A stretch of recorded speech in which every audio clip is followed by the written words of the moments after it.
আর বুড়ির লাউ নৌকা স্রোতের টানে ভেসে চলল। ভাসতে ভাসতে লাউটা ওপারে এক সুন্দর বাঁধানো ঘাটে এসে ভিড়ল।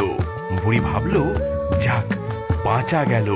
সে লাউয়ের দরজা খুলে যেই না বাইরে পা দিয়েছে, কে কে ওখানে? মহারাজের বাগানে ঢোকার স্পর্ধা কার? বুড়ি তাকিয়ে দেখল সে সোজা রাজার বাগানে এসে ঢুকেছে। আর তার লাউটা রাজার সাধের কালো গোলাপের ঝাড়গুলো সব মারিয়ে দুমড়ে মুচড়ে একাকার করে দিয়েছে। কে তুই বুড়ি? আমার 100 মোহরের কালো গোলাপ সব শেষ করে দিলি? আগে রাজা মশাই, আমি ইচ্ছে করে আসিনি। আমার ওই লাউ ঘরটাই। চুপ কর! তোর ওই লাউ ঘর, তোর ওই লাউ সমেত তোকে কাল সকালে নদীর জলে ভাসিয়ে দেওয়া হবে। নিয়ে যাও ওকে।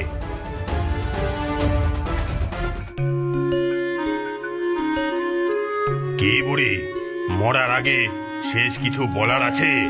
কুজো বুড়ি দেখলো কেঁদে কেটে লাভ নেই। তার চোখে পড়ল রাজার পাশে দাঁড়ানো রোগা ফ্যাকাশে রাজকুমারীর দিকে। সে হাত জোড় করে বলল, শুনুন রাজা, রাগ কমান। আমার আছে জাদুর সামান। এই লাউয়ের বিচির পায়েস আপনার মেয়ে খাবে করে আয়েস। কি বলছিস বুড়ি? আমার মেয়ের অরুচি সারাবি? আমার মেয়ে কোনো কিছু যে খেতে চায় না।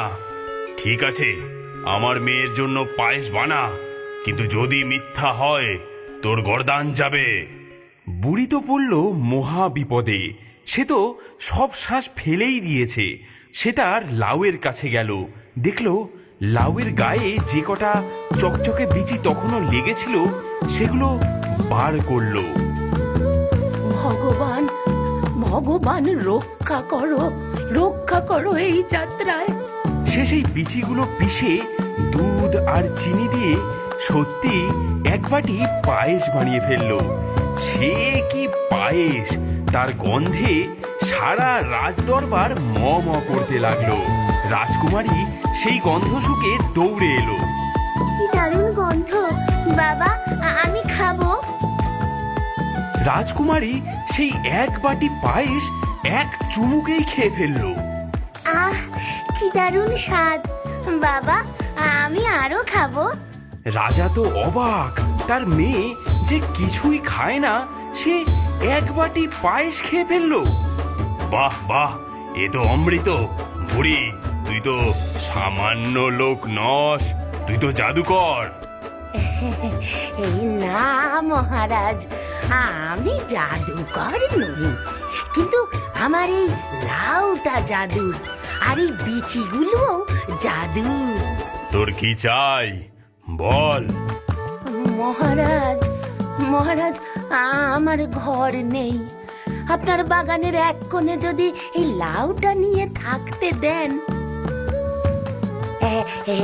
এই বিচিগুলো, এগুলো আপনি আপনার বাগানে পুঁতে দিন। আপনার কালো গোলাপের চেয়েও সুন্দর ফুল ফুটবে। 1 বছর কেটে গেল। রাজার বাগান লাউয়ের বিচি থেকে গজানো নতুন নতুন গাছে ভরে গেছে। কোনোটায় ফুটেছে লাল রঙের মিষ্টি কুমড়ো, কোনোটায় সোনালী তরমুজ, কোনোটায় বা বেগুনি রঙের শশা। রাজা কুজো বুড়ির জন্য সেই লাউয়ের পাশেই একটা সুন্দর পাথরের ঘর বানিয়ে দিয়েছেন।